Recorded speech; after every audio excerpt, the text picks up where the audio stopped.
Good evening, everyone.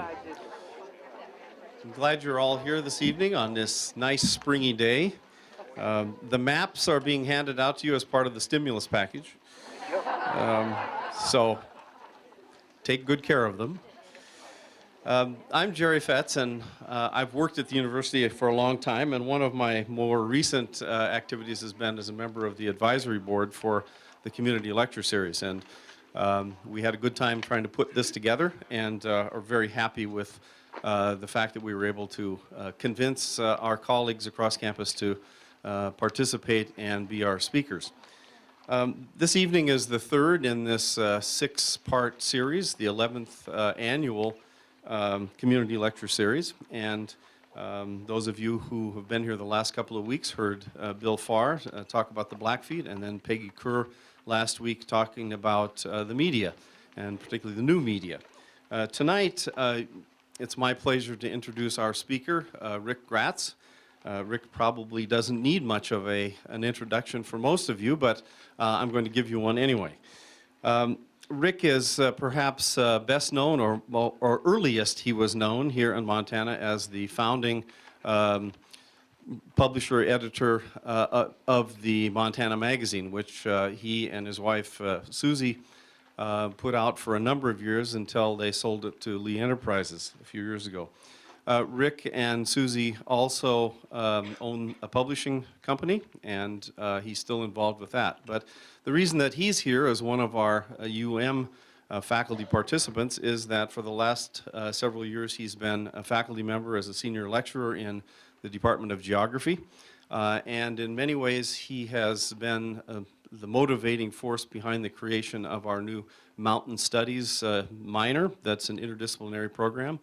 And he has developed a couple of courses that are extremely popular with students, and those focus on Montana geography and geography of high mountains. I know lots of people in this state after having lived here a long time, but I've never met anyone who has covered the state in the way that Rick has.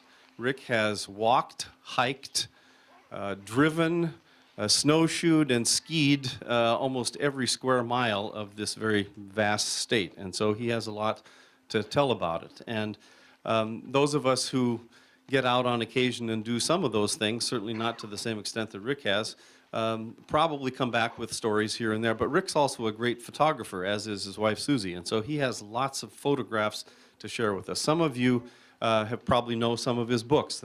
Two of the most recent ones are related to our topic tonight: Montana High, Wide, and Handsome, Part 1 and Part 2.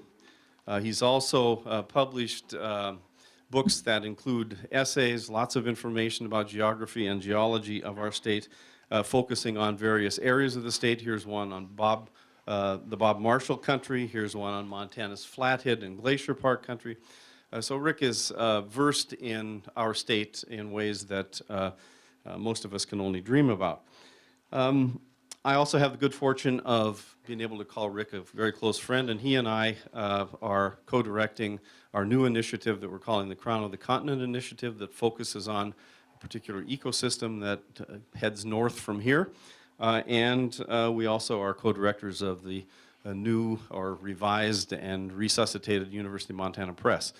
So I'm just going to ask Rick to come up. And he walks a lot, and so you can't pin him down behind a podium. So fortunately, he has a microphone with him, and let him take over. So please join me in welcoming Rick Graetz.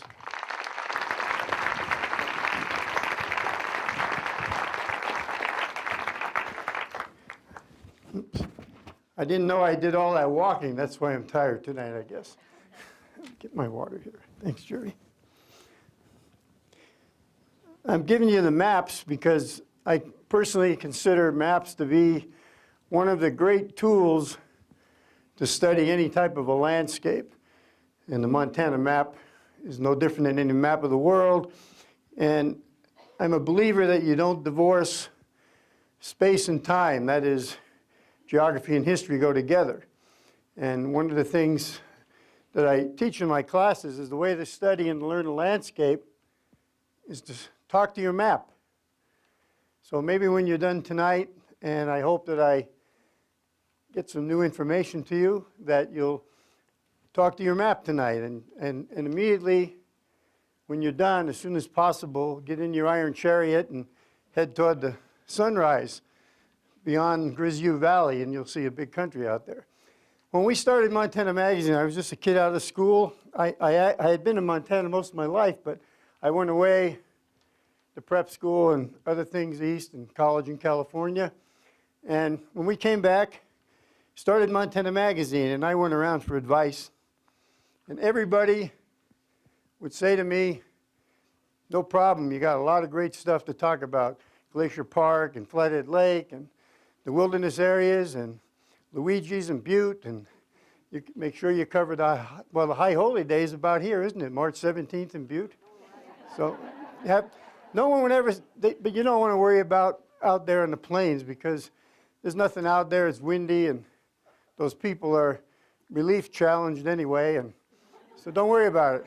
Well, when we started the magazine, I said, well, no, this has got to be a statewide magazine. Well, I knew a guy from when I was a kid. His name was Dave, I never pronounced it right, Ravinas. Anybody from Miles City here would know him. He's not, I think he's still alive, actually. He was head of the Amateur Athletic Union, and I had a issue because I got paid to play one sport, and I was trying to do one. Those were in the days when that mattered. Doesn't matter anymore. Anyway, I called Dave and said, Dave, we're going to start a magazine. I want to come out and talk to you, because he knew a lot about the eastern parts of the state. And I called it Eastern Montana then. And I got out there, and Dave, he had a TV station called KYUS. And Dave was the janitor, he was the film man, he was the ad salesman, he was the newscaster, the sports director, and we set the cameras up, and he got it all going, and must have been on remote, and he sits down and starts talking to me. And the first thing he said to me, I'll bet that you are going to forget about us out here. He said, nobody cares about this place. Well, it wasn't Travel Montana then, it was whatever it was called. And he said, they never talk about us. And he said, there's a lot out here. And he started talking to me about it. And when we were done, then he had me come back the next day.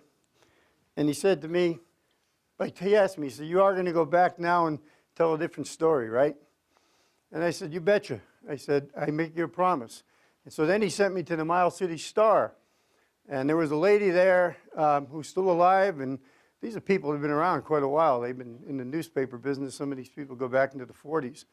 And she had written this column on the truth about Montana winters, things about people. Anyway, I learned quite a bit.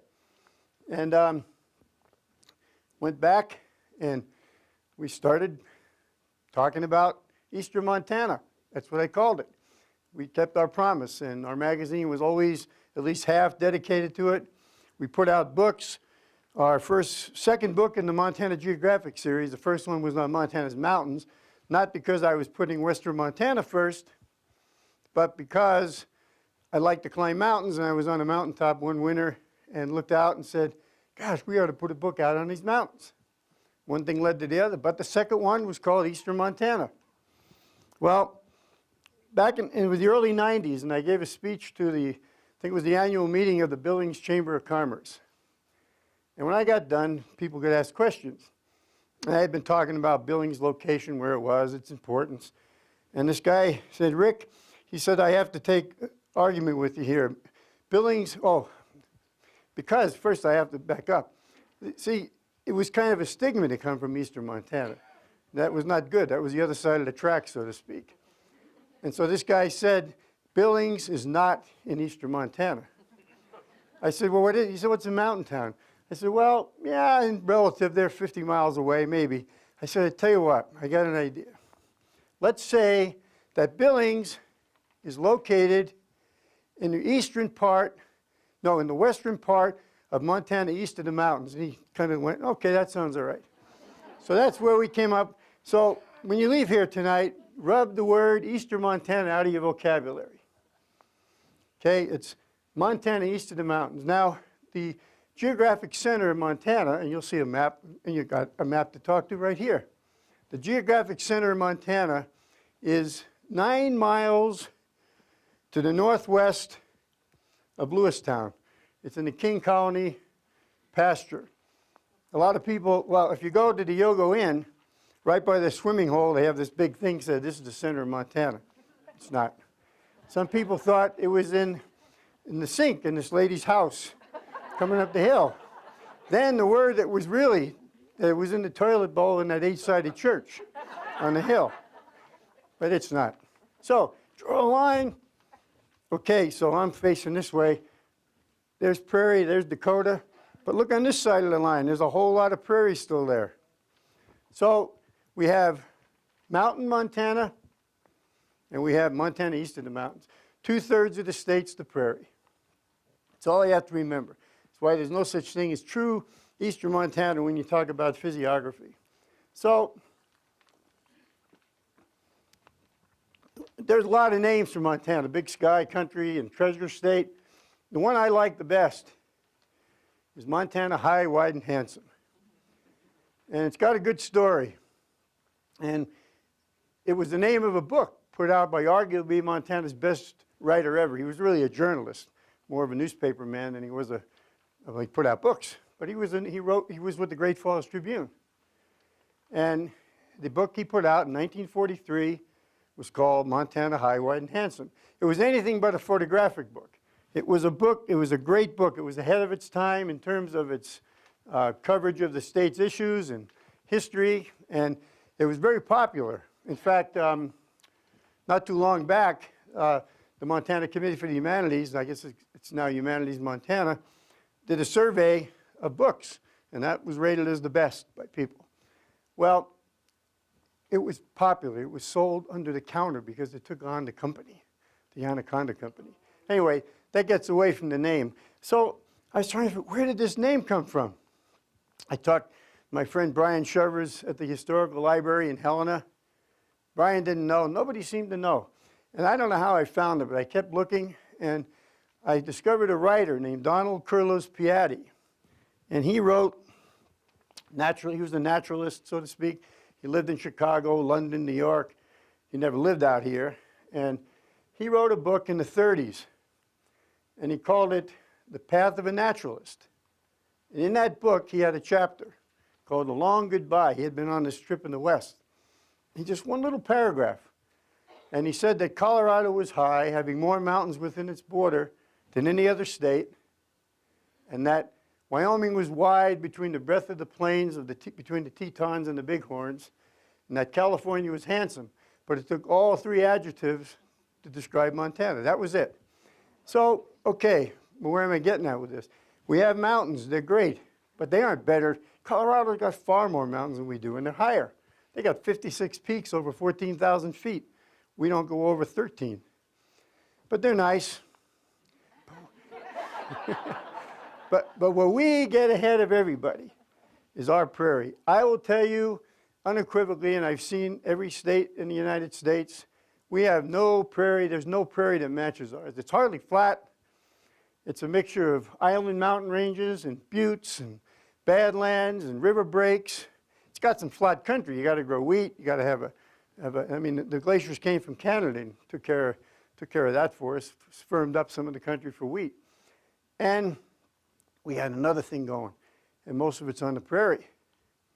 Our history, it's not very deep. Of course, it goes back to, the written history goes back to the Corps of Discovery. But not much happened here during the fur trade era that came after that. It really wasn't until about 1862, on July 28th, 1862, when John White and his crew found colors down on Grasshopper Creek, and the sound of Eureka echoed throughout the world, and the gold rush was on. After that, Montana came alive, but that's not very long ago. But boy, what's happened since then, and what's happened on the prairie? Extremely colorful. It's not deep. So there's where we start going ahead of everybody. And it's our prairie that does it. You know, if the Corps of Discovery were to come back today, they traveled 8,000 miles from where the Missouri and Mississippi collided near Wood River. 8,000 miles, the only place today where they would recognize that country would be in Montana. And most of it on the prairie. Hasn't changed. And what's so neat about it? One of my favorite things, I borrowed this term from the Sierra Club. Okay, it's not my term. But I love, we float the Missouri a lot. And when everyone goes to bed at night, I like to go sit on the riverbank, and you just hear the Missouri goes 4 or 5 miles an hour, just has a murmur. It's not very noisy. But because the landscape hasn't changed, and there's no human life other than your friends that are there, you can hear through the silence of time the Mackinaws, the fur traders, the steamboats. You can almost imagine the history because it hasn't changed, that landscape out there. I call it Time and the River Flowing. And that was a book that the Sierra Club put out.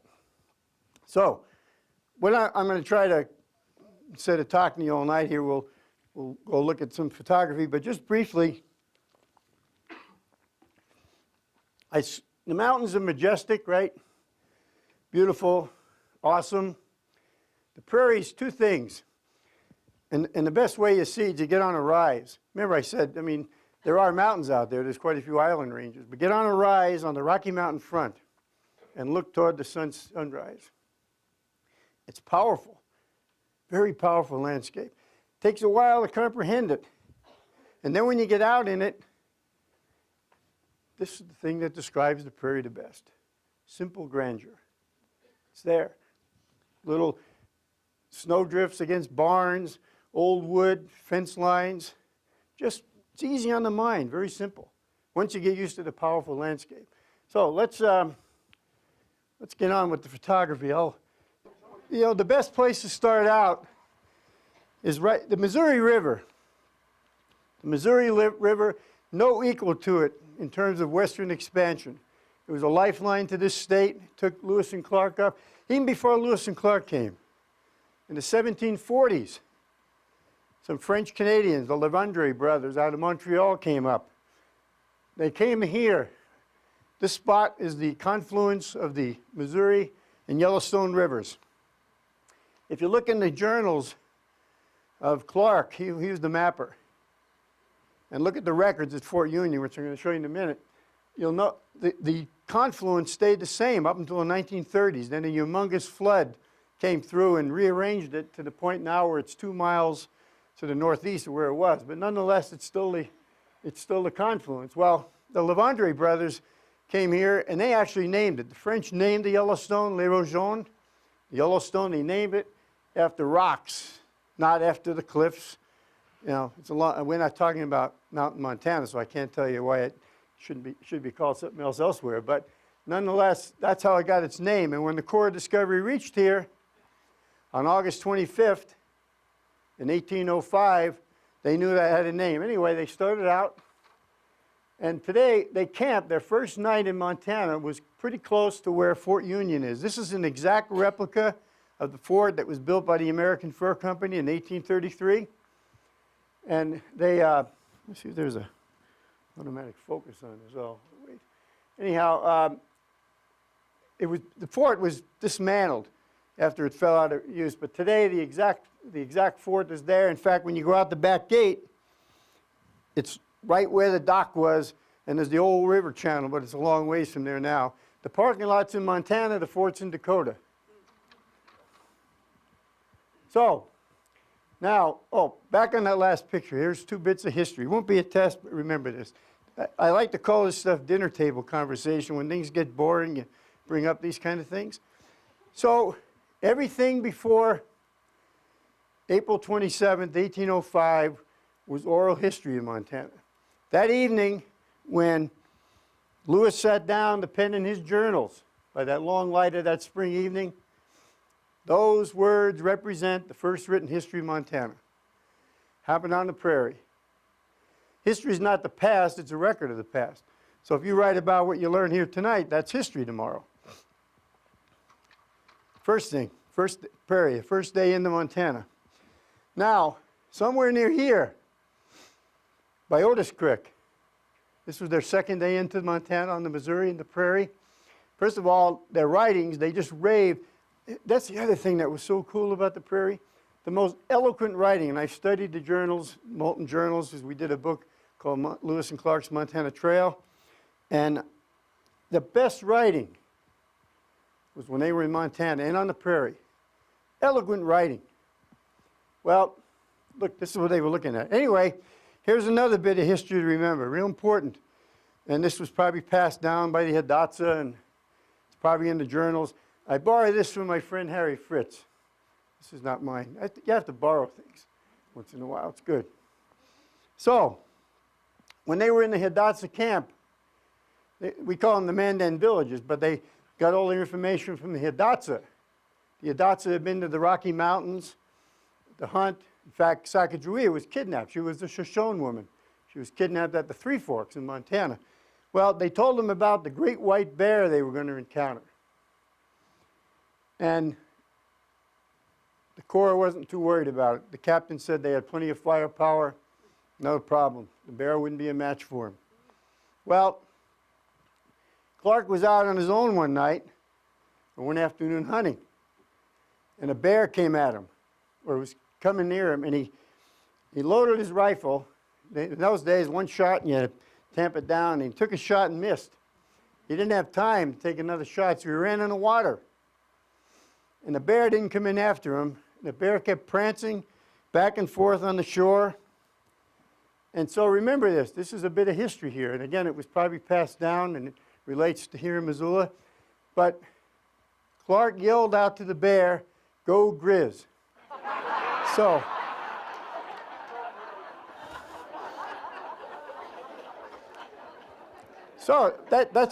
it's probably in the journal somewhere. And so that represents the first cheer for the University of Montana. It took a while to get it. You know, that happened in 1805. More of the breaks. Right in this area, tonight your mind's going to get filled with so many things. You might not remember them all, but this is a place to go. Hell Creek, out of Jordan, Montana. Jordan's a great place. I'll show you a sign here in a minute. But right in this area, it's called the Hell Creek Formation. And it's a big stretch of land that goes all the way up northwest towards Malta. It is considered to be one of the richest fossil beds in the world. Great discoveries are still being made here. There's an outfit down on the East Fork of the Gallatin. You know, I don't know what that school is called down there. We play them in football usually. Well, Jack Horner from that outfit has really done some great work up here. Well, in 1902, the first intact T-Rex in the world was discovered out here in the Montana Prairie in this Hell Creek Formation. Now, one bit of landscape that's changed, but they'd still recognize above it, is Fort Peck. Fort Peck Lake Dam, built during the WPA, another stimulus package, began in 1933. And today, and it's great for the economy out here, Fort Peck Lake, California has 800 miles of shoreline. Fort Peck Lake has 1,600 miles. And you know what? There is land out here you could go that no one's ever stepped foot on. There are so many coulees and bays along this Missouri. Nobody lives out here. This is the big open. If you fly in an evening from, let's say, Wolf Point, Montana, or anywhere beyond east of Fort Peck, and you fly at night, you'll rarely see a light. Once in a while, there's a dot here and there. It's open. You can get out here. I've talked to some of the people. I spoke to the Malta Chamber and gave them some ideas on what to do out here to take advantage of this place. It's great for their economy, great for recreation, Fort Peck Lake, but the landscape hasn't changed. I view this photo as typical. What is the yellow tint? I think we're shooting it from too far away is the problem. It's a brighter green photo than this.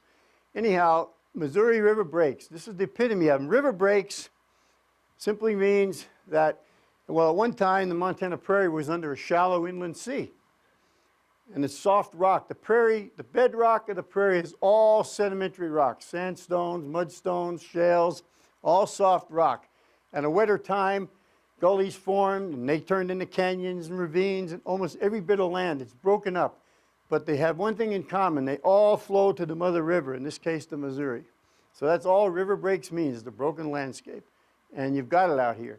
Now, I should say something. When we left Fort Peck, we are now traveling in a very large piece of country that belongs to you. The crown jewel of the nation's National Wildlife Refuge System. Charles M. Russell, National Wildlife Refuge, CMR. There's 1.1 million acres, and it totally surrounds Fort Peck Lake, plus surrounded by another 2 million acres of BLM land. It all belongs to you. You can go out here and travel anytime you want. You hunt out here. It's under Montana's Fish, Wildlife, and Parks rules. And one of the neat things that they've been doing, the U.S. Fish and Wildlife Service controls it, is that they have a process called arrested decay. So they're trying to preserve the heritage here. And they found these old homesteads that were bought up, the people were allowed to stay on them until they died. And then it turned back, it went back to the government. So they're trying to keep it the way it was. That's what arrested decay means. Not rebuild it, not let it decay any further. What I like about the CMR and the prairie is these 2-track roads. They lead all to the river. They go. The discoveries out here are great. I'll have to tell you, but at the end, a great experience I had in this area. But I tell people, though, and all of you, if you've not been out here and you want to really learn something about the prairie, go in June, take books, water, food, go just before a big rainstorm. Yeah.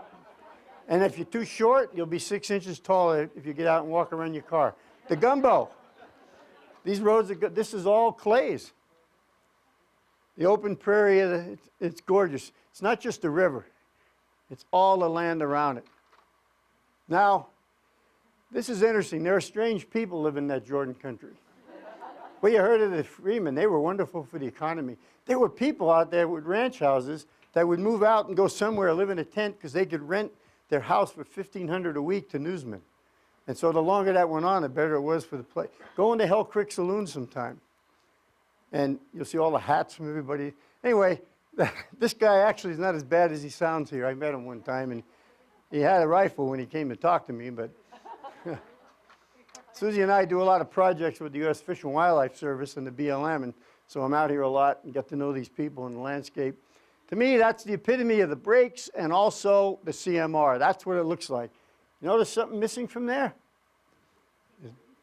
People, highways, no McGarbage hamburger stands, nothing. You're on your own out here. It's wonderful. And wildlife, you know, so when Lewis and Clark came through, the grizzly bear and bighorn sheep and elk made their living on the prairie. Grizzly, by the way, is not a mountain animal. Those claws that are curved, that's so they could dig in the sand. They just got pushed out. Well, today, elk and bighorn sheep are coming back here. The ranchers probably wouldn't stand the grizz to come back. Anyway, that's typical. That's what it's all about. Trip Divide. We're looking across the UL Bend, one of the only areas that's considered flat on the CMR, and that's where they've tried unsuccessfully to bring back black-footed ferrets. This is all on this.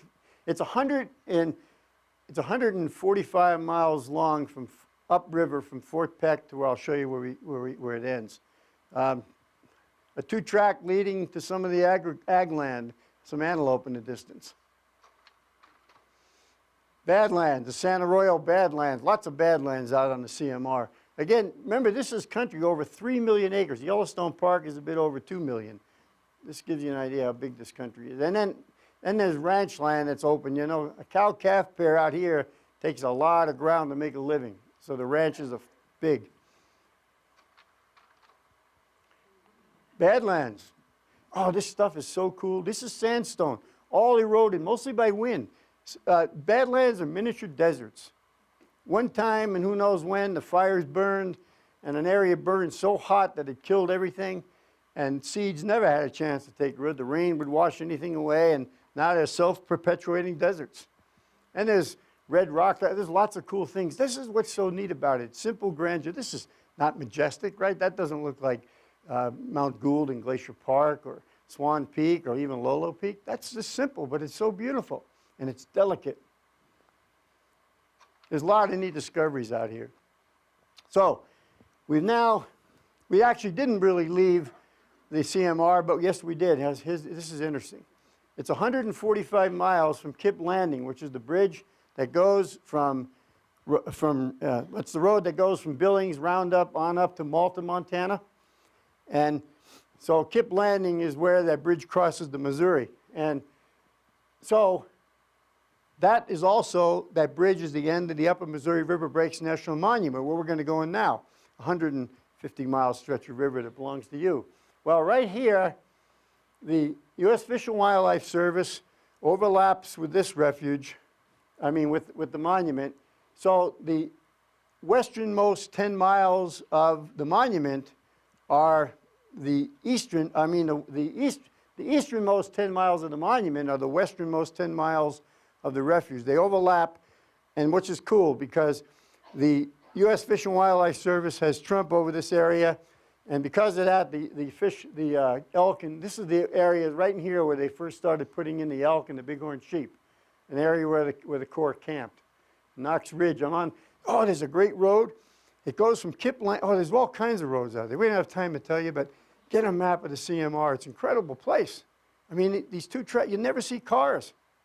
And it's beautiful, and you ride on this Knox Ridge Road all the way to Winifred. Oh, it's really a neat place. Cow Island Landing. So the best way to do this river is to float it. Obviously, it's the only way. You can't walk it. Well, you guess you could, but that'd be tough. But the best trip is the 6 nights and 7 days it takes to go from Coal Banks Landing to Kip. Because what happens, most people only have time to do the 2 nights, 3 days from Coal Banks Landing to Judith Landing. Well, that's great. You see great country. You see the White Rocks. But after a few more days, you get into the rhythm of this river. And you go with it, and you don't mind sand in your food and your sleeping bag anymore. And really, you get comfortable with this. It's a desert environment. Cow Island Landing. So it took the high waters of the summer of 1860, brought the first steamboats to Benton, Fort Benton. If you live there, you call it Benton. But they couldn't always get that far. They had to land elsewhere. That's why they're called Cow Island Landing. Very historic spot, very infamous spot in the very sad story of the flight of the Nez Perce. We'll get into that. That takes a while. That's one. Any more Badlands? In Bulwacker Coulee. Float this river sometime. If you owe it to yourself. I always say everyone should climb Granite Peak, the highest peak in the state, but it's not for everybody to do that. But anybody can do this, because there's outfitters that'll take you. If you only one trip on the prairie, float the Upper Missouri River Breaks National Monument. I'll be talking about Fort Benton in a minute, and go all the way to Kip Landing. There's outfitters that'll take care of you. They'll ferry your canoes. You see stuff like this. This is one of our campsites. I've done this river so many times.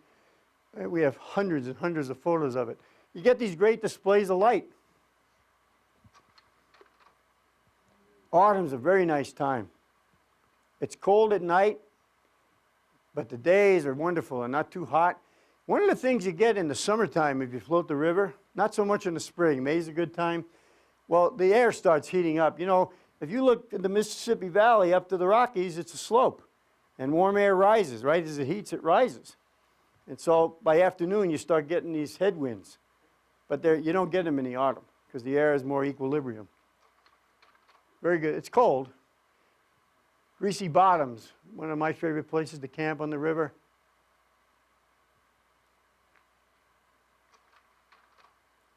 This is my favorite spot to camp. And it's called the McGarry Bar. And this is the one you take this when you've been on this river for the 6 nights and 7 days. And I like this area. You don't have the White Rocks. You have more Badlands. You have river breaks. You see more wildlife. There's more relief. And this area is pretty neat. Steve Ambrose, who did Undaunted Courage, was a mentor to us when we did our book. And Steve told me a story about this area, and I went with one of the BLM guys to find the point. Somewhere on those breaks, both captains climbed up, and for the first time, they exclaimed they were seeing the Rocky Mountains. They saw these snow-covered peaks. They were just filled with awe, with fear, and they wrote about it. And if you read the journals, you'll note that the bearing they took was north 60 degrees to the west. That's not the Rocky Mountains. Those are the Bear Paw. So, that's okay. Steve wrote it just the way Lewis wrote it.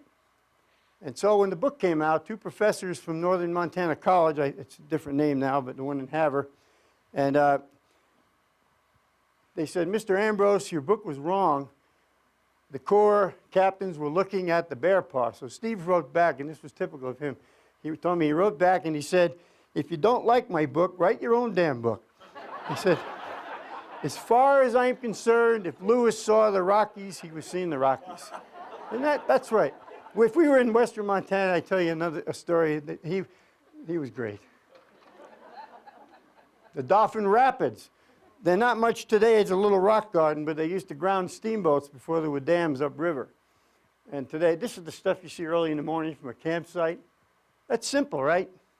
That's the thing. Sometimes you get up in the morning when you're in a high country, and it almost knocks you over because there's this giant mountain in front of you. That's cool. But this, this is nice. It's a nice way to wake up.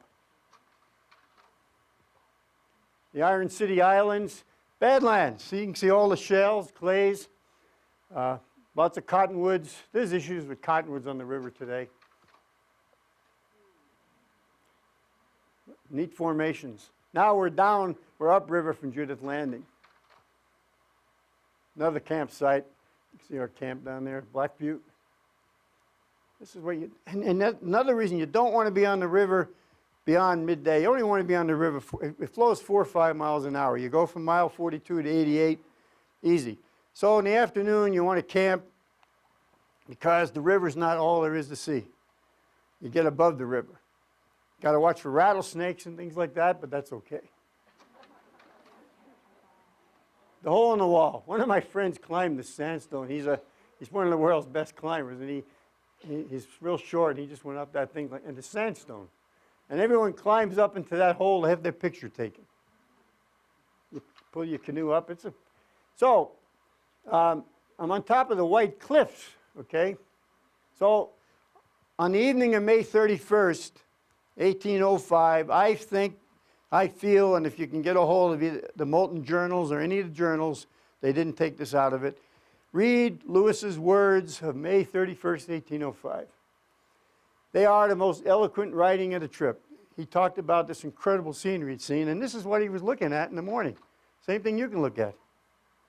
Those are the White Cliffs. I was just on top of those. Eagle Creek, great place to camp. You meet a lot of friendly people. A lot of people use the river, but it's kind of interesting. As they get moving, you don't see people. It's kind of fun to see them once in a while. Another campsite. This is the stuff he wrote about, he was looking at. How can you help not pen some pretty nice words? The beginnings of the White Cliffs, about mile 51 on the river. Coal Banks is 42. Mile 0 is Fort Benton. Most people don't go from Benton because the river, this is an incised river, and in geospeak, it simply means that this river is new. It was pushed out. The original channel of the Missouri was, and you can look on your map, you can see it was where the Milk River is today. The continental ice sheets of the last Pleistocene era, maybe 15,000 years ago, pushed it south. And so a lot of the upper reaches are buried in glacial till yet. They haven't washed away. So it's a little more of a gentle landscape. That's why people. So that's the stuff you see. My wife, by the way, the best part of our duo is not here tonight, my wife. I'm just trying to do what I can do. If she was here, you'd like what she has to say. She took that, and this is the stuff, these magic moments on the prairie, because there's no mountains blocking the sunsets at Coal Banks Landing. Okay, we're up from Coal Banks. Decision point. You can stand here today in the exact spot that the Corps stood. I should say the captains. The Hidatsa told them about everything, but they did not mention anything about this big river coming in from the west. They got here, and it was called decision point. They had to make a decision. Marias comes in from the left. Actually, in their day, till the 1950s, it was the same. It ran against those cliffs in the distance. A flood in the 50s changed it. That's where they stood. That's where they decided. After exploring both branches, they obviously found the right way. Mile 0, Fort Benton.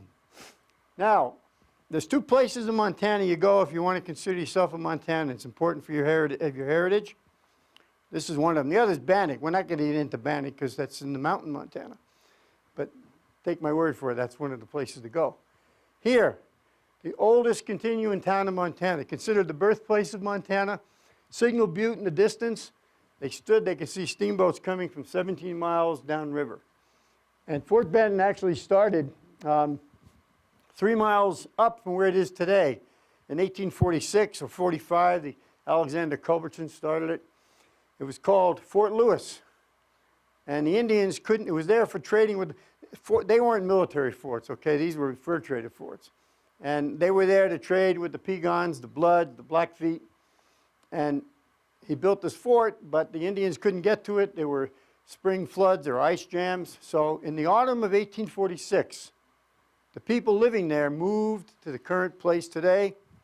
In the spring of 1847, they floated the timbers from the fort, and that is where Fort Benton is today. However, and I have no idea, I tried to figure this out, they changed the name to Fort Clay.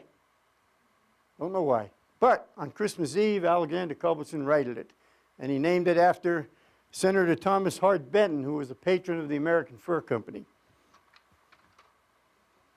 So we're off the river, typical of the Golden Triangle, lots of areas, and 50% of our wheat comes from the Golden Triangle, which is the landscape that flows just to the east of the Rocky Mountain front. Great Falls is its point, and then it fans out up towards Big Sandy and Havre to the Canadian line. That's the Golden Triangle. That's the one thing that's one of the 2 big problems in the state of Montana today. 2 huge problems. One of them is depopulation of Montana east of the mountains. The other is our failure to invest in education. The Sweetgrass Hills up on the High Line, they're buttes. From a distance, they look like mountains. In the spring of the year, May is a wonderful time to come out here. Bowdoin Wildlife Refuge. There's lots of little wildlife refuges out here. And the time to go here is in the early spring, because all the characters, and there's thousands and thousands of them, they've been wintering down in Cabo San Lucas and in Guatemala and in the desert, and they all come home to talk on their way north. And it's a wonderful place to go, Bowdoin. Spring, time to go. That picture's also in the Sweetgrass Hills, but they're not far apart. Well, yeah, I guess they are. Well, that's relative, like the guy talked about the Billings being a mountain town. So I told you, does that look flat? North of Highway 2, I challenge anybody here to find flat country. It ain't there. This is what you see. This is Rock Creek.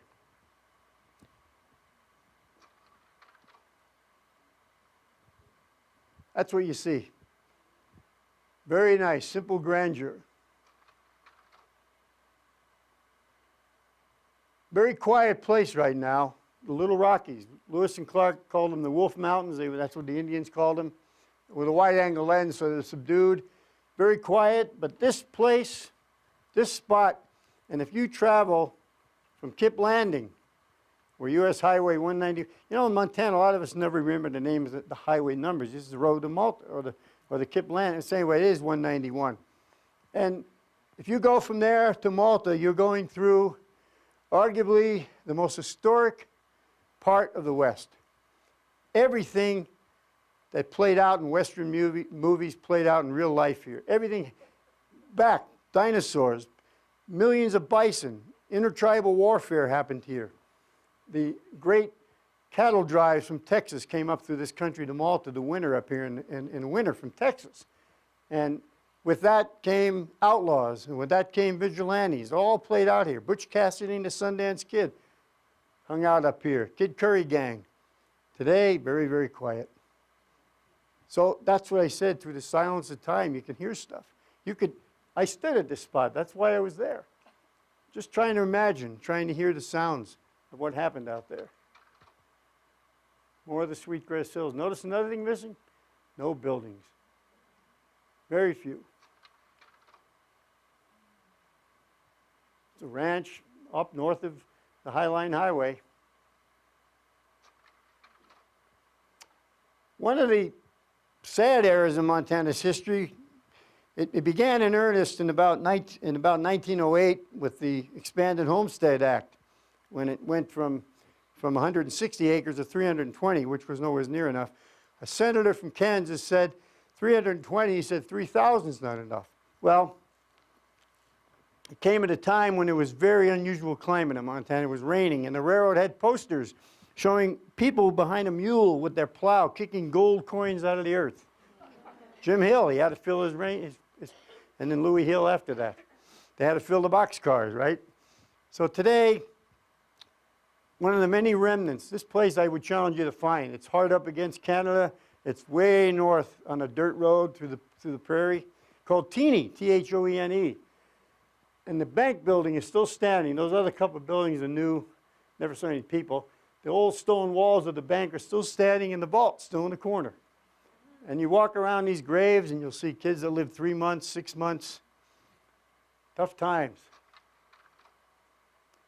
So, this is not staged. This is Jordan, okay? So, in the last census, Petroleum County and Garfield County, these two huge counties in the big open, they only had 1,600 people. There were 64 head of livestock to every person. So you're not going to get many fires. So they do this.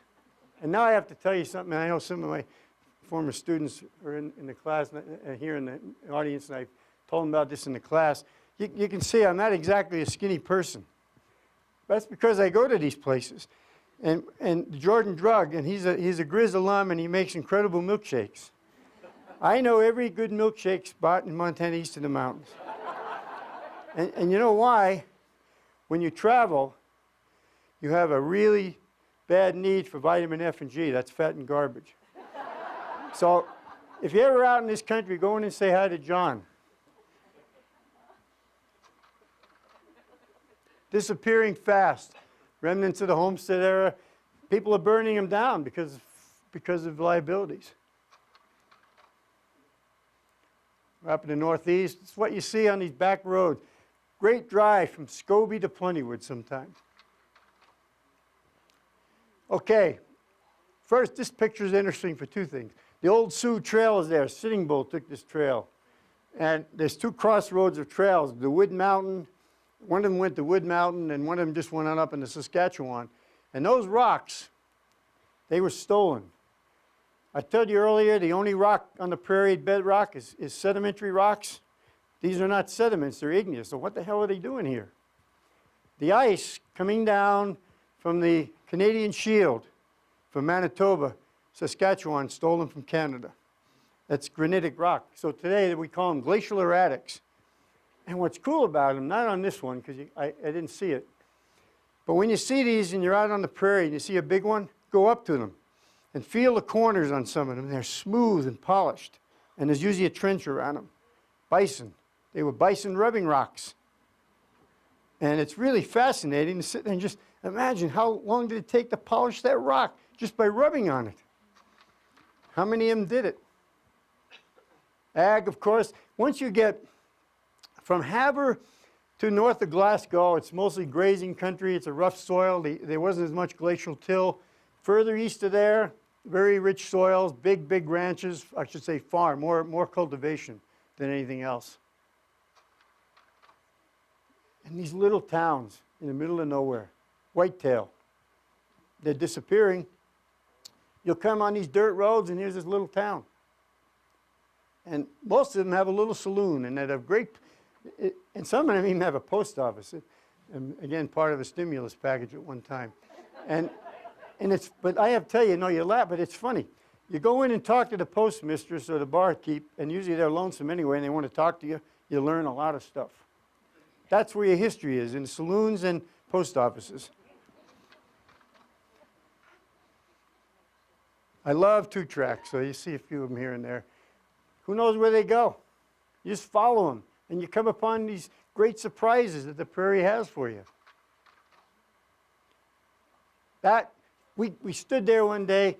I was with my friend Doug Smith. Some of you might remember Big Ed Smith from from Dagmar country up there in northeast Montana. He was in the legislature for a long time. He ran for governor against Tom Judge. He was a great man. He's still alive. He's a full-time farmer at 86 years old now. And anyway, Doug, his son, and I stay out here with him, went out here and he said, I hadn't been here before to this particular spot. And he said, I know this fog's going to lift. Let's hang out. And sure enough, this is part of Medicine Lake National Wildlife Refuge, a wonderful place south of Plentywood, Montana. It's in the old channel of the Missouri River, where at one time Missouri went up into North Dakota. Higher up, it goes there today, but way up. More badlands. Look how delicate that is. If you take pictures of them, you don't want to walk on it. You want to use a tripod and a long lens to get close-ups because you never see footprints. Everybody respects them. You know, the people out here, a lot of them are very conservative people. And I've spent many a night at a kitchen table deep in these breaks, and you understand why they are. Because of the way they have to live. They're gumboed in, they're snowed in, they have no doctors, no lawyers, no dentists, and they're damn good stewards of the land. So you get to understand another way of thinking when you talk to these people, and they respect these places. I remember this one lady, she and I got into a hell of a political argument. And it was fun. And she said, when I was leaving, she said, now, Rick, she told me how to get to this place. And she said, I want you to promise me you're not going to walk on that. Neat, huh?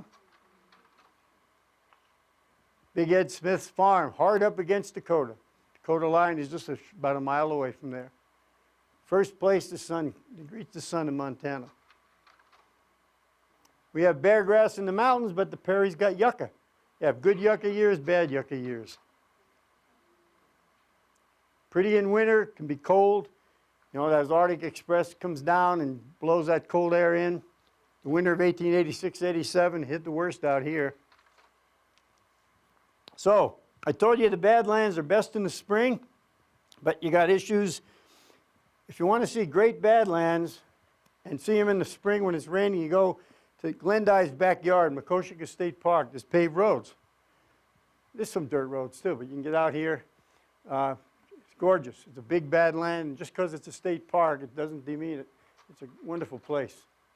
The Medicine Rocks in southeast Montana. Southeast, the whole eastern third of the state is so open. Very few people. This big ranch country, the people that populated this area, and these folks back here are many generations. These folks, these are the bedrock of Montana. These are people out here who went through the homestead era and survived it. They went through the Depression. I call it tomorrow country or next year country. It's always going to get better. Great people. But you don't see many of them unless you go into little towns. And these ranchers that are multi-generational, they were the original cowboys that drove the longhorn cattle up from Texas on the Chisholm Trail, the Texas Trail, through southeast Montana to winter. They wintered in Montana because Texas was so parched. We had nutritious grasses that were blown free of snow by the winds, and then they tripped them back east on the rails out of Malta. Malta was sighting 46, Glasgow was sighting 65. That's where their names were originally. They were just railroad sightings. The Chalk Buttes, southeast Montana. More southeast. So you'll notice something when you're in Broadus and Ekalaka. Ekalaka used to be the town at the end of the road, no more. They have big, wide streets, and they are very western looking. Those wide streets were for a good reason. The big wagons, 10 horses pulling these big wagons around. They didn't have power steering back then. It was different. It took a lot of turn. You need a turning radius to get around. I spent a lot of time with ranchers out here. Susie and I do a lot of projects still with friends out in this country, and I mean, this is the stuff you get out with these cowboys and stay in their camps. You see this. Again, simple. Nothing majestic about that. The Terry Badlands. No signs. You got to find your own way in these, and they're beautiful. There's the Yellowstone River Valley just out of Terry. We're in the southeastern part of the state now. A mile wide, an inch deep. Too thick to drink, too thin to plow, the Powder River. One of the the history here, we only have an hour, something like that. If we had a few hours or a few weeks, we could really get into. The history of these areas is so incredible. This is where it all happened. This was the Wild West, the Powder. friend of mine, Steve Held, has got a ranch to the south of Broadus. I love the Powder, the Upper Powder in Montana, the Twin Buttes in the distance. That's the driveway into his place. Just incredible ranch country down there. In the Otis Creek country, oh, see that rock? That's the only hard rock that exists in the eastern part of the state, in Montana, east of the mountains, but mostly in the eastern parts of it. And it's, the people out there call it scoria. Okay, it's really clinker, but the name is accepted. It's a hard red rock, and they use it on the roads because to protect from gumbo.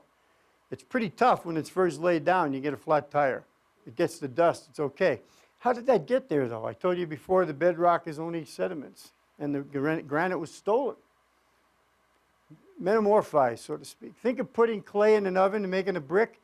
Well, all these things are on these red hilltops. You see red hilltops out there, a lot of places. That's where they get it. And what happened, there's coal seams out there, very close to the surface. And that coal would burn for hundreds of years until it reached the edge of the hill and burned out, cooked the rocks on top of it. That's where that stuff comes from. I like that open range down there, no fences. This is true open range country. Nobody out here. You got to be self-sufficient to live. This is why you find out why these people are the way they are. Nobody helps them. They do it all themselves.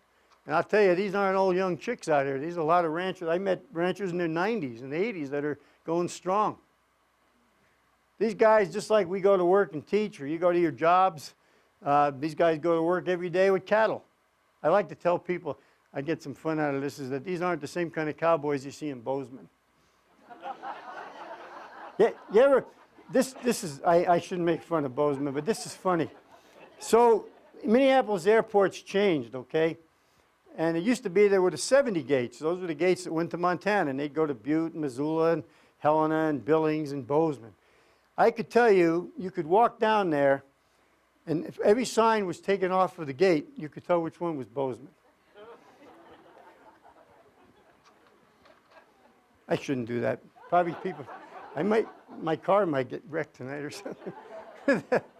Anyway, the heart of the Crow Nation, the Little Bighorn Valley near Lodge Grass. We all know what happened to Custer here. But a beautiful valley, all part of the Great Crow Nation. And another event you got to go to. God, I should look at the time here. I could get overboard here. Whoa. Another event you need to go to is the Crow Fair. It is one wonderful event. It's drug-free, alcohol-free, and the people come for a week. And I'll tell you, if you haven't watched the chicken dance or listened to drum groups, it mesmerizes you. It's a wonderful experience. Go see a powwow sometime. I got to move along a little bit here, but the Bighorn Canyon, south of Billings, the Prairies. Bighorn Canyon again, early in the morning, we were camped out on a high ridge. Wildflowers in the mountains, the Prairies have it beat. For a week in June, 1 week, from 6,500 to the top at over 8,000 feet, every square inch of ground is wildflowers. It's a mixture of the soil, the weather, the moisture. It's just incredible. It's on the prairie. And of course, you have the wild horses of the Prairies. Montana's only true desert. We have a desert, less than 10 inches of rain falls here a year in the southwest corner of the Prairies. Something happening now in many areas of Montana east of the mountains is the small ranchers and farmers are being bought up by bigger ones. This is not a homestead. Homesteaders didn't live that good. We're looking at the big snowy mountains in the distance, another one of the island ranges. I'm on top here of the big snowies, and Lewistown's in the middle, and you can see the Judith Mountains on one side and north and south moccasins. And if we had a wider lens here, we would see the Highwoods, we would see the Bear Paw, we would see the Little Rockies in this distance, we'd see the Sheep Mountains. And when you stand on top on a clear day, it's like looking at these atolls floating in the Prairie Sea, just like you're at sea somewhere. It's really neat. This is Charlie Russell. Charlie Russell gained his start because of the winter of 1886-87. He was here in the Judith Basin with Jake Hoover. This is where they lived.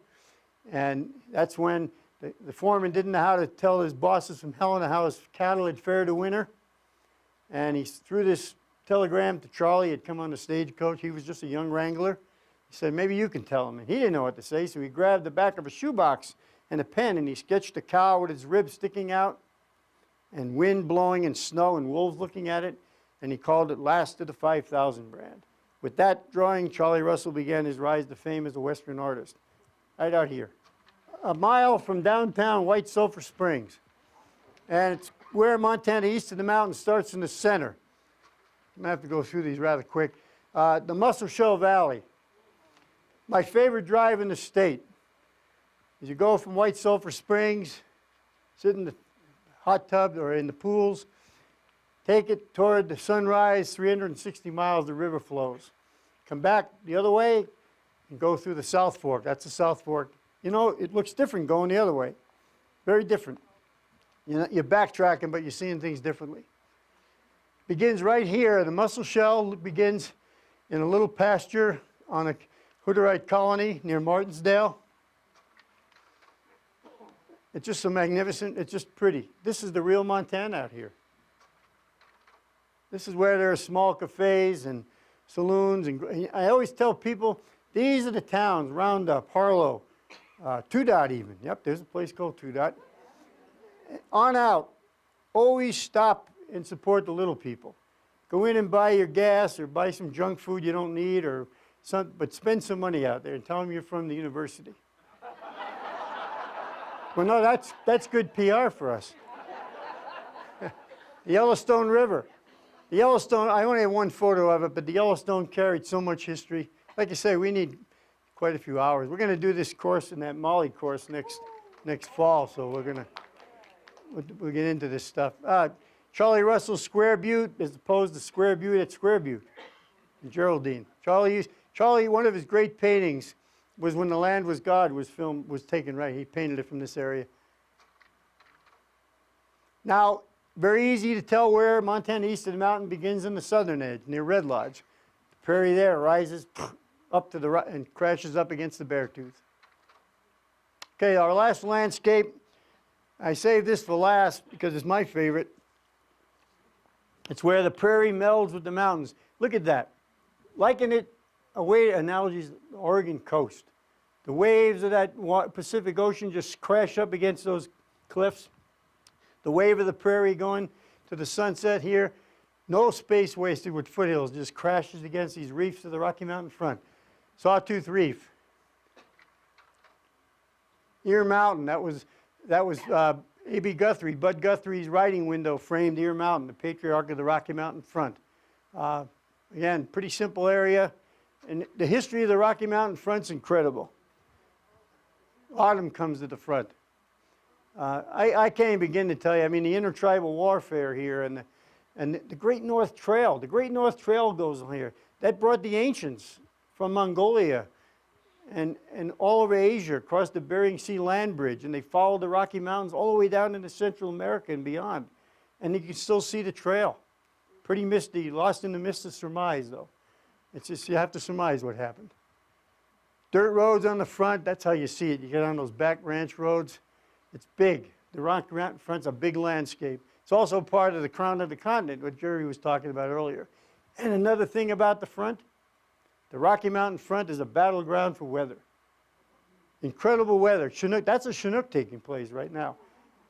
Temperature records, U.S. records, the coldest temperature in the United States, right around the corner from here, Rogers Pass, minus 70. And then at Browning, Montana, right on the front in the north, it was a warm January day once. They had Chinooks, it was 44 above. The next morning was 56 below. 100 degrees, that's a record. Flowers on the front. So the old Grizz, this is the only place left where the Grizz comes out and makes a living on the prairie. It's in the Pine Butte Swamp area. You don't want to pet these guys and get too close to them. And Mr. Wolf is coming back.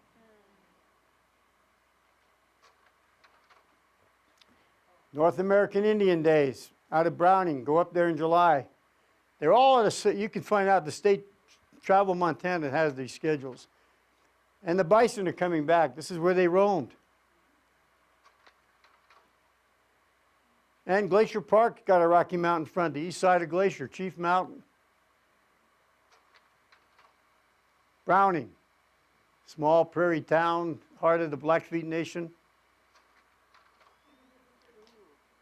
We caught the first light of day on Sawtooth Reef. The temperature was 35 below that morning. But that's when it's cold like that, it's like the engine fires it up a little hotter and it keeps that red a little longer to kind of get it heated. It's really nice. And I think this is the last slide, but I like the prairie in June in the front because you get this breeze, a gentle breeze coming off, and the prairie's loaded with wildflowers. And you get this incredible smell, and then you just sit there and you watch. And first you can see the mountains, then they get black, no, purple. Then they get black, and it takes forever in June for that light in the sky to get extinguished. Can I get the lights? I want to say one last thing, and then we can see if there's any questions. It's neat. Lights come on when you just say something. So, a couple things I want to emphasize again. A trip, and I mentioned Fort Benton. If I can emphasize, certainly do the Missouri. But if you want a great road trip any time of the year and really see the prairie and learn about it, you head from here over Highway 200. You can stop at Rogers Pass and get a great look on the prairie. Climb up above it on the north. It's about an 800-foot climb, but what a view from there. Go to Great Falls and go to the Lewis and Clark Interpretive Center. It is, as the Great Falls Tribune said, a living, breathing history book. It's not just about the Corps of Discovery. It's about the Plains Indians. It's about life on the prairie. And then from there, head to Benton, just upriver, 45 miles, or downriver rather. I shouldn't say upriver. I'm a geographer. Can't. Hey, people tell me they're going down to Bitterroot. You're going up to Bitterroot. Anyway, and when you go there, there is the refurbished Grand Union Hotel, 1886 vintage. And Cheryl and Jim Gagnon own it. They're from that country. And all the rooms are different. It's a great place to stay. And the people in Benton have done a marvelous job of interpreting all the interpretive signs along the riverbank. The levee, the old levee from the steamboat era, you can see that. The BLM has got an interpretive center there for the Upper Missouri River Breaks National Monument. You go there, you're going to get filled with Montana history. And you just take off someday. Just point your outfit. There are no interstates out there. The only interstates in the south, so you don't have to worry about that. Take the mussel shell sometime. Stop in those small town cafes and just sit and listen to people. And the bankers and the farmers and the ranchers, they're all together in there talking. You just learn so much from them. So I'm going to tell you one last thing, and then we have room for questions. I had a great experience. It's been a few years ago now. And I like to share this with people because pretty soon here, this month, we're going to get the promise of the equinox. And in Montana, that's only a promise on March 21st if it's a normal year. I don't know what's normal anymore, though. It's hard to tell. Anyhow, it's a promise that something's going to happen. Well, in the mountains, it's very difficult to tell when spring is coming. It seems like it's here and it's not. That could happen until July. Not so on the prairie. So I had a great experience a few years back. Like I said, Susie and I do a lot of work with the U.S. Fish and Wildlife Service, and I get to stay in their bunkhouses. And I was in Jordan one day, and it was May. It was May 4th, 3/3, something like that. And that area is pretty close to Dakota, so it's close to the central time zone. So light comes very early in the morning, and I had to get up pretty early because I was going to go out on one of the ridges out above Snow Creek. And I looked out the door, and it was kind of foggy, and it was spitting snow.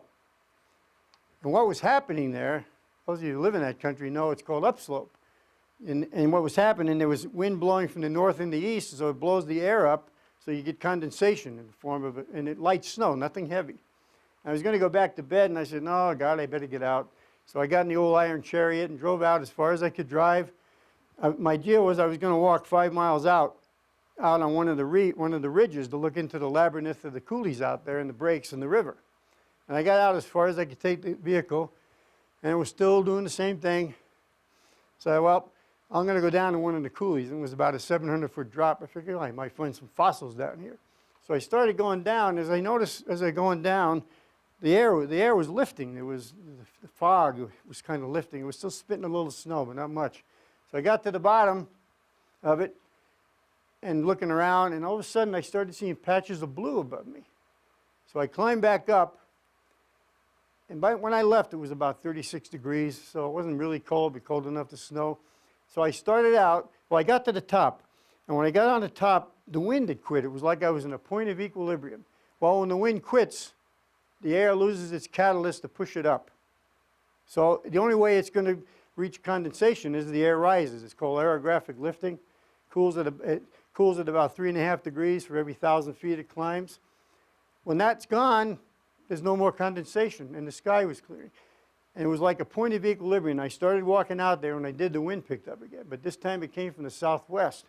That's a drying wind. And boy, did it dry the air out. And I started walking out there, and it got warm, and the sky was blue. And this happened, and people don't believe me, but one guy did go out and caught it himself. I sat down, I got out where I was going to go, had a late lunch, and as I was sitting there, I could see in that gumbo soil, little flowers starting to come out. That moment, that very moment, I caught the prairie turning its face to spring. So keep that in mind, go out to the prairie. Any questions, I'll answer them.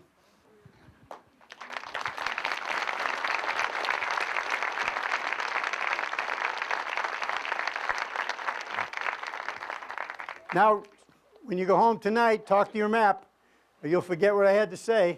I suspect none of us will think of that as flyover country anymore. Can you hear me back there? They told me it would work. You have to pretend you're in the classroom. Try it again. Here, Jerry. Well, we're going to hand it around back there. So. Rick will take some questions or comments. Anyone want to start? No questions? No questions. Up there, well, here we go. I want to know when the Grove Fair is. It's the third week in August. Where? You go there and you will go back again and again. Crow Agency. Is Yeah, it the Crow Agency. just out of Alumni? It's south of Billings. You guys go down to Hardin, it's south of Hardin. You won't miss it. It's thousands of teepees. It's a very wonderful, yeah.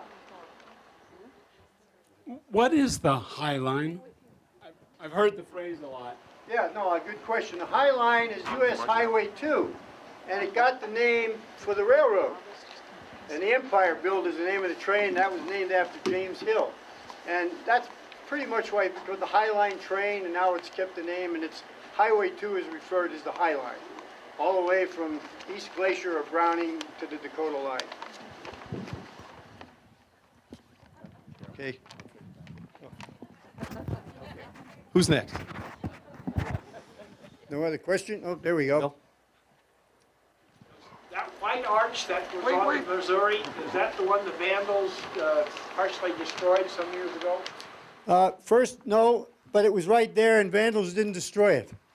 I was involved with BLM on that. In fact, my wife and I wrote a newspaper piece, and I climbed up it, and it was sandstone. And I'd seen earlier pictures of it, I've taken them, and it had a crack in the top. And just like any other formation that's soft rock like that, it was just time to go. The climb to the top of that is too steep, and anyone that would have had to knock that top off would have taken a chance of killing himself and falling down the other side. It's right. No, there were all kinds of stories that there were beer cans, nothing. That was nonsense. But yeah, I didn't put it in tonight. I had to limit my photos. I did have pictures of before and after of it. Any other questions? Yep.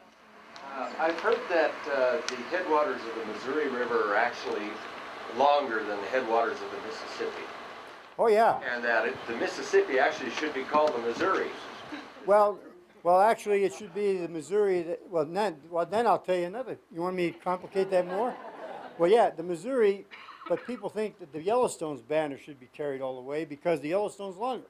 The Yellowstone starts, by the time it even gets to Yellowstone Lake, it's already come 70 miles. But yeah, the Mississippi got that name because it was founded first from that lake in Minnesota, and it's always had the name, so the Missouri and the Yellowstone took second seat to it. But yeah, I agree, but I don't think I'd get anywhere if I tried to push that. Any other questions? There's one back. Is it sad to see the population leaving eastern Montana, or excuse me, east of the mountains, Montana? There you go. Or is it kind of bittersweet knowing that it's going back to its original form? I think it's sad. Sure, I'd like to see it look like it used to, but you know what? Those people out there are some of the best stock in America. And you hate to see it happening because what's happening, the fabric of those communities is going away. The school consolidation, there's a great movie, if you haven't seen it yet, Class C. Wonderful story. They're losing their identity, and I don't like it. Every time I go back, I see another empty building or a burned building, and even 2 milkshake places burned down in the last year. Yeah. Missoula. See this? I'm trying to stay away from them when I'm not traveling. I don't know. Nope. Any other questions? Oh, Why don't you let me give you the, We've suffered a lot of Montana with so-called rural-urban division. I think you've done a lot to show urban Montana what a tremendous asset rural Montana is, and I commend you for that. And maybe you could comment about other things we can do to urban areas can support rural areas. well, let's face it, most of the wilderness is in Montana, mountainous Montana, but there are landscapes that are called wilderness study areas, WSAs, out on the prairie. In fact, the UL Bend, well, that's a wilderness, but north of there, some of that country I showed you in the Rock Creek, the Bitter Creek, areas in the Priors, it's a matter of being involved. You don't get wilderness in Congress today without grassroots support for it. It used to be a congressman could introduce it, but no more. And so it really takes, there aren't the people out there, but you'll get an argument for people out there. And, I have to say, if you listen to them, they understand. They don't want it. The Rocky Mountain Front's a great story. And there's an example right there, the Rocky Mountain Front. One of the great stories of people working together to preserve landscapes, Republicans, Democrats, everybody.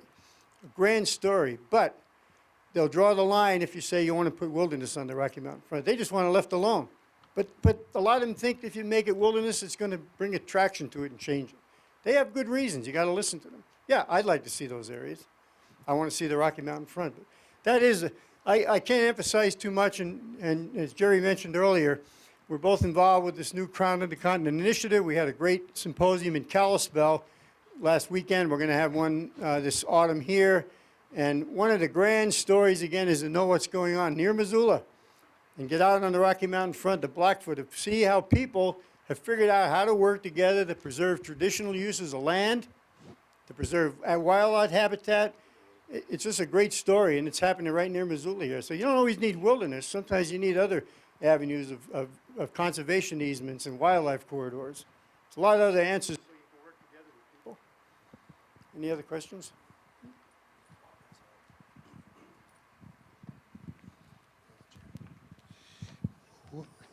What's your take on the big open? That is bringing back the migrating herds of buffalo again. Is this a wild dream that'll never happen? Yeah. I mean, if those people... That make you happy or sad? Well, first of all, if those people from Rutgers and Princeton went back there, they would get lynched. But, the thing is, that country, yeah, it would be nice to see. I love to see bison. I love to see them on the front. But I have a real feeling for those small communities, those people out there. They've been there through everything. I mean, they've withstood the worst that you can throw at them, and they're still there. And there's a lot of open country out there. There's a lot of wildlife. I'm not too sure we have to declare it. But I support wilderness. I support wild country. But by the same token, when you get to know people, you got to understand another way of thinking. And do we need it? Can it be the way it is? It's already a sad story because it's depopulating. They're losing business. Jordan has they only have this is hundreds of miles they have to go for a doctor. They have a nurse practitioner is all they have in Jordan. Have an emergency, you got a problem. Any questions? Oh, two. I'm looking at the line along the railroad here, and I never noticed it, but we were told, I don't know if this is true or not, but like some of the names are Kremlin, Tampico, they're just all these Zurich, Malta. Glasgow. Glasgow, did they just really take a globe and spin it, and wherever their finger hit, they named the towns? That's the story, but it's like everything else. Sometimes some people think that there were just a lot of people of European descent. But yeah, it's accepted. I haven't read where somebody swore that that was it and it was nothing else, but probably. Lady back there, Jerry, hit it. Hi. During your discussion, you mentioned Thomas Hart Benton, and I'm just wondering, because I'm from Kansas City and I've seen artwork from an artist name of the same name, and I'm wondering, are these one and the same? Well, I don't know that for sure, but probably yes, because back in those days, you didn't get anywhere unless you were prominent somewhere and you gave money to somebody prominent. Yeah, probably. I would say you could research that, though. Google it. It's really cool today with the computer. Any other questions? No more. Any more? You all know where to go. As soon as it starts greening up, leave Grisview Valley. Talk to those maps tonight so you don't forget what I was talking about. Thanks for coming. Thank you.